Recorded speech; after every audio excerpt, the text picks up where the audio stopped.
In this video, a cop chases a train. The clearance is 12 feet 10 inches, and I get cold and wet. This trip to Long Island started off with a bang because on the drive up I saw a Connecticut Southern manifest shoving into the Hartford yard.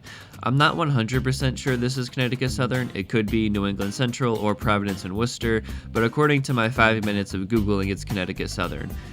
We were taking a ferry down to Long Island, and to get the ferry into the loading dock, the captain Tokyo drifted an entire ship with a handbrake turn into the loading bay.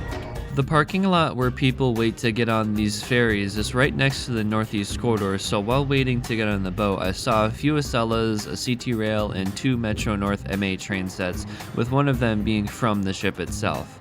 To get every one of these shots, I stood out of the sunroof as I recorded them. And thank goodness that I didn't realize what that looked like because, oh man, does that look weird.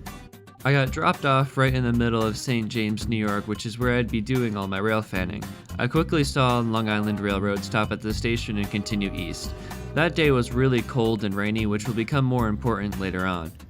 After recording that train in Town Square, I moved down to a gravel patch where I could easily record the train with a nice long pan to the left.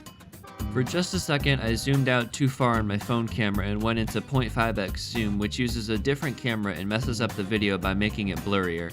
In the moment, I saw the first engine go by, so I obviously kept the camera on that, but then I heard rumbling getting louder and louder behind me until I realized that there was actually a second engine at the back of the train. In between trains, I decided to move again to a different spot, which would become a common theme of this trip. I went from the gravel pull-off to a sidewalk that went under a railroad bridge. After waiting for a little bit, another common theme of this trip, the train finally came by. I knew to start recording because the engineer blows for a crossing before the bridge, and boy did I underestimate the amount of time I had to start recording. After that, I had just enough time to move to a crossing in between the town and that bridge. While I was waiting at this crossing, I saw a school bus full of what looked like a sports team come up to the crossing and stop, which school bus drivers are required to do, but then before it crossed the tracks, it reversed and then pulled in backwards to someone's driveway and turned the other way down the street, going the way they came. After being thoroughly confused and recording that train, I returned to the town center to record the next train.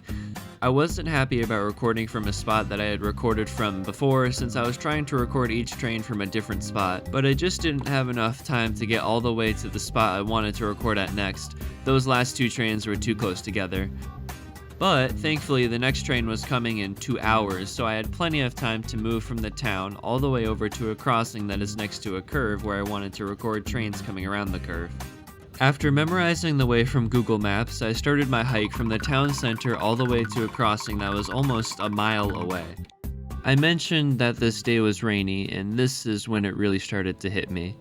I had a rain jacket on, but it was so soaked that the entire jacket was soaked through down to my sweatshirt and through to my t-shirt. Every item of clothing on me was soaking wet. There was nowhere that was dry. My shoes had become so saturated that every time I stepped, water would be squeezed out of the top of my shoe like a sponge. I had my AirPods in at the time, and they didn't fare well. One suddenly sounded really garbled and muddied, which was due to both of them getting soaked.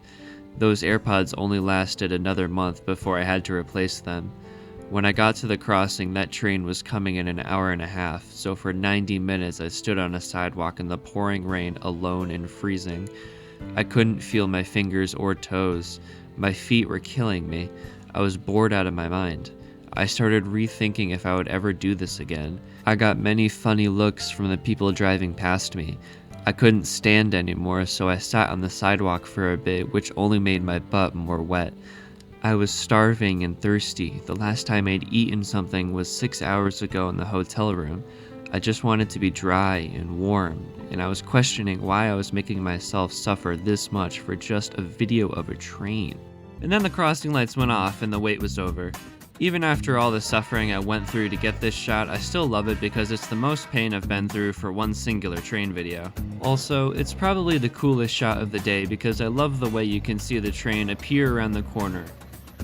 I then finally left the crossing of suffering and moved to a crossing closer to town. The engine on this train is the same engine from the train that went over the bridge in this shot from earlier. Since I was standing so close to the tracks recording, the engineer saw me and gave me a really generous horn salute.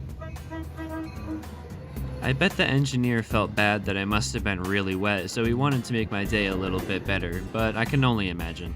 I sought shelter in a small cafe inside town where I was so astonished at how little dexterity I had to take a video of my cold hands.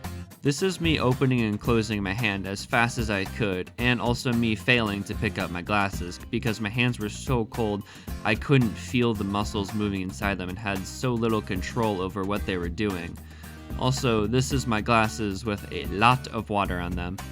For comparison, here's a video of me doing the same thing with warm hands.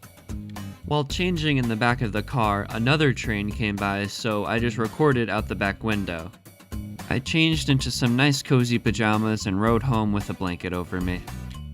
The route home followed the Northeast Corridor for most of the way, so I caught a few NEC trains along the way, including a Northeast Regional, an Acela, and many Metro North trains.